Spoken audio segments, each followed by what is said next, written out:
पहली बार हमने देखा कि कोई चुनाव आदमी और आदमी की बराबरी के नाम पर लड़ा जा रहा है। इसके लिए आप सब लोग बधाई के पात्र। लेकिन इससे आगे का सवाल है कि क्या इसके बाद ये लड़ाई खत्म हो जानी चाहिए? क्या हमने वो सब हासिल कर लिया है जो किसी भी चुनाव से हम हासिल करने की उम्मीद करते हैं? क्या हम आने वाले दिनों में उम्मीद कर पाएंगे कि किसी इंदर में इकबाल को मारा नहीं जाएगा, किसी पायल तड़वी को मारा नहीं जाएगा, किसी रोहित वेमुला को लटकाया नहीं जाएगा?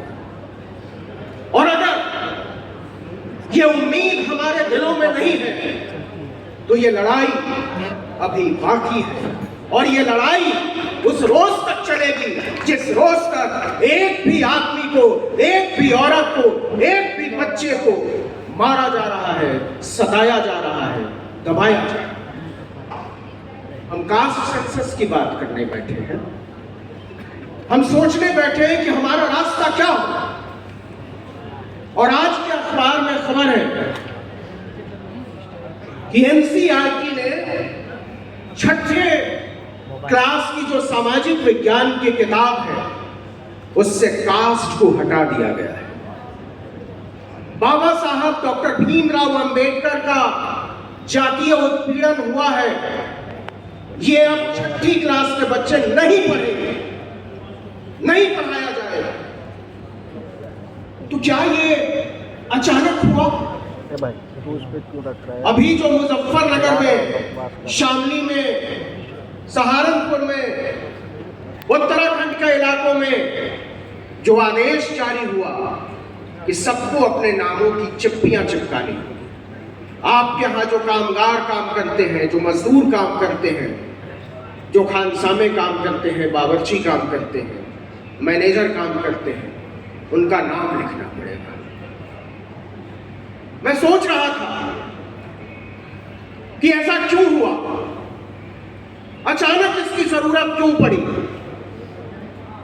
क्या वाकई इसके पीछे मुसलमानों की पहचान कोई वजह है? यह सबसे बड़ी वजह है? क्योंकि मुसलमानों को तो वो ऐसे ही काट डाल रहे हैं, ऐसे ही मार डाल रहे हैं। इसके लिए मुसलमानों को पहचानने की जरूरत नहीं है, उनका नाम पूछने की जरूरत नहीं है। मुसलमानों ने इस मुल्क में कभी भी अपनी पहचान नहीं छुपाई, अपना नाम नहीं छुपाया, अपनी उपासना पद्धति नहीं छुपाई। तो फिर वो किसकी पहचान करना चाहते हैं, किसका नाम जानना चाहते हैं, किसका गोत्र जानना चाहते हैं? और मैं आपको चेतावनी देना चाहता हूं कि अगर आप सोच रहे हो कि मुसलमानों की पहचान के नाम पर जो लोग पीछे छुपे हुए हैं वो बचे रह जाएंगे, तो गलत सोच रहे हो। कल को वो दलितों से, पिछड़ों से, आदिवासियों से कहेंगे अपने माथे पर तुम्हें अपनी जात का नाम चिपकाना पड़ेगा।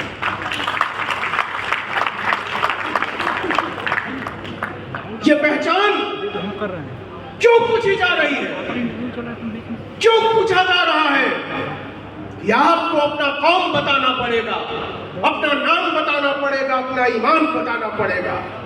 ये इसलिए हुआ है कि इस चुनाव में संविधान सबसे बड़ा मुद्दा बना। यह इसलिए हुआ है कि कास्ट सेंसस को, जातीय जनगणना को आपकी 7 पुश्तें अब टाल नहीं सकती।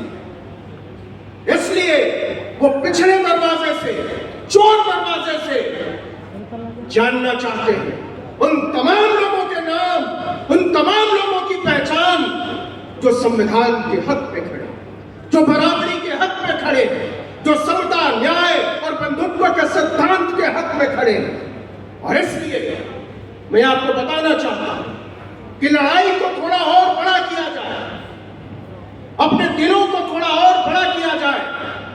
और इसलिए बड़ा किया जाए कि परिवार जितना बड़ा होता है उतना मजबूत होता है, उतना ताकतवर होता है, इसकी हैसियत उतनी बड़ी। तो छोटे छोटे खित्तों में बंट के हम कोई भी बड़ी लड़ाई को किसी लॉजिकल कंक्लूजन तक, किसी तार्किक अंजाम तक नहीं पहुंचा पाएंगे। अगर हम सोचते हैं कि बाबा साहब को हम रख लेते हैं, सरदार पटेल को आप रख लो, संतराम बीए प्रजापति को वो रख ले, तो ये लड़ाई किसी मुकम्मल अंजाम तक पहुंचने वाली नहीं है मेरे दोस्त। इसलिए जरूरी है कि जरा अपनी खिड़कियां खोले, अपने दरवाजे खोले और उन सबसे ज्यादा अपनी नजर, अपना नजरिया, अपना दिल खोले। जरा सोच कर देखिए कि जिनको इस्लाम के नाम पर, मुसलमान के नाम पर जिनका शिकार किया जा रहा है, वो कौन लोग? वो हमारी और आपकी तरह के लोग हैं, हमारे और आपके बीच से आए हुए लोग हैं। कोई दर्जी का काम करता है, कोई मोची का काम करता है, कोई खेतों में पानी पटाने का काम करता है, कोई चूहा मारकर खाता है। उनको अपने साथ जोड़ने की जरूरत है।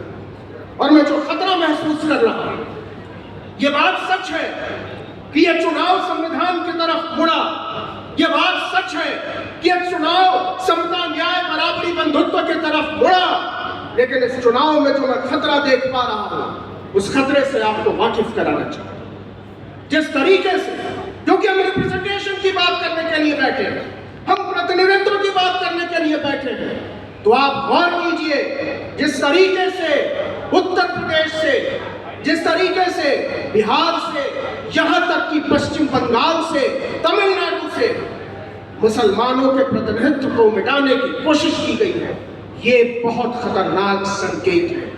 अगर आपको किसी दंगाई का मुकाबला करने के लिए, अगर आपको हमको किसी फसादी का मुकाबला करने के लिए, अगर हमको आपको किसी संविधान विरोधी का मुकाबला करने के लिए संविधान का ही विरोध करना पड़ जाए, फसाद के पक्ष में खड़ा हो जाना पड़े, दंगाइयों के पक्ष में खड़ा हो जाना पड़े, तो फिर हम में और आप में कोई फर्क बचेगा नहीं। इसलिए जरूरी है कि हम उन मुद्दों की पहचान करें जिन मुद्दों के दम पर हम और आप एक हो सकते हैं।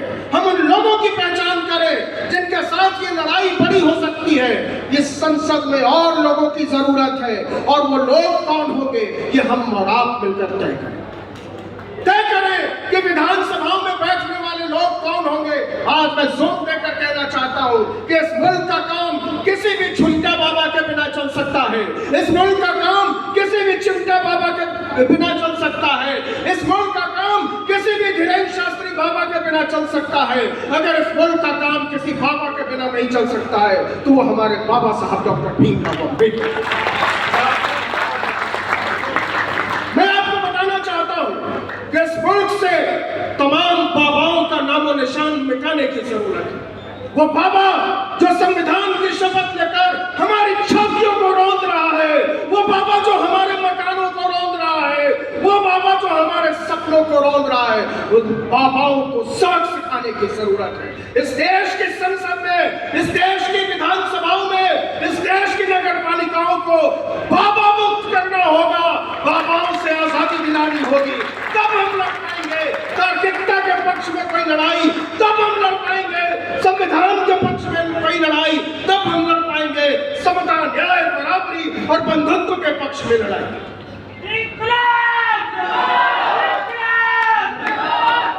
लड़ाइयां ऐसे नहीं लड़ी जाती।